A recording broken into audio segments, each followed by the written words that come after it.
Le nucléaire, ça fait partie du monde d'hier. Si on veut faire face au changement climatique avec le nucléaire, il faut construire une centrale tous les 15 jours pendant 50 ans. Vous transformez l'hypothèse d'un accident majeur en certitude. Pour qu'une énergie soit verte, il faudrait qu'elle ait certaines vertus.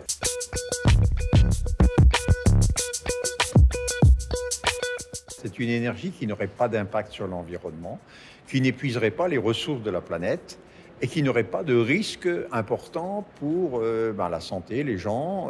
Pour moi, le nucléaire ne remplit absolument pas tous ces critères-là. Pour faire tourner une centrale nucléaire, il faut de l'uranium, puis la centrale produit des déchets qui restent pendant quelque temps dans la centrale, mais qu'on va évacuer ailleurs, et sur lesquels, tout au long de cette filière, il y a des impacts sur l'environnement. Le nucléaire produit très peu de gaz à effet de serre. Par contre, il produit de la vapeur d'eau. La vapeur d'eau est un gaz à effet de serre. Le nucléaire réchauffe les fleuves, donc participe quelque part à l'effet de serre.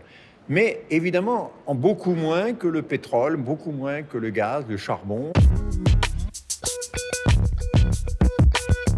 Il y a des tas d'autres énergies renouvelables. Il y a la biomasse, il y a la géothermie, il y a les marées motrices, il y a l'hydraulique, enfin, il y en a beaucoup. Ces énergies-là posent toutes des problèmes d'environnement. Il faut les comparer honnêtement entre elles. On parle beaucoup des aimants qui sont utilisés, par exemple, dans les éoliennes ou des terres rares qui sont utilisées pour les panneaux photovoltaïques. Sauf que ces industries-là, à la différence du nucléaire, elles sont émergentes.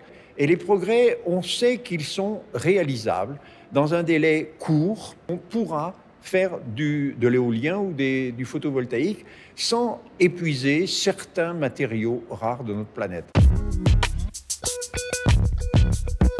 Cette transition, elle va être douloureuse, c'est vrai, parce qu'on est allé très loin dans cette direction-là. On est le seul pays au monde à avoir 75% de l'électricité fabriquée comme ça. Simplement, fermer 2 réacteurs sur 58, il faudra 10 ans pour le faire.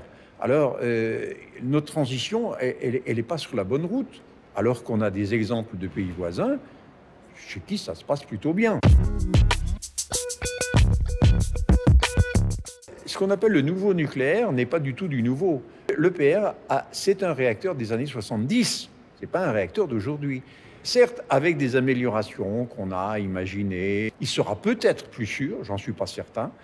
Il sera peut-être plus efficace, j'en suis pas certain, il n'a pas donné ses preuves. En tout cas, il ne peut pas représenter l'avenir parce qu'on sait déjà que son électricité qu'il produira sera beaucoup plus chère que l'électricité produite avec les énergies renouvelables.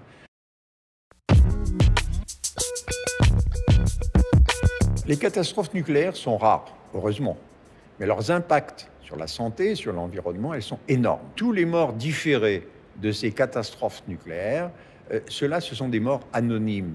Hier, la télévision moscovite donnait comme bilan officiel 2 morts, mais les experts américains parlaient, eux, de 2000. C'est facile de nier. L'augmentation des cancers, elle peut être due à des tas de choses.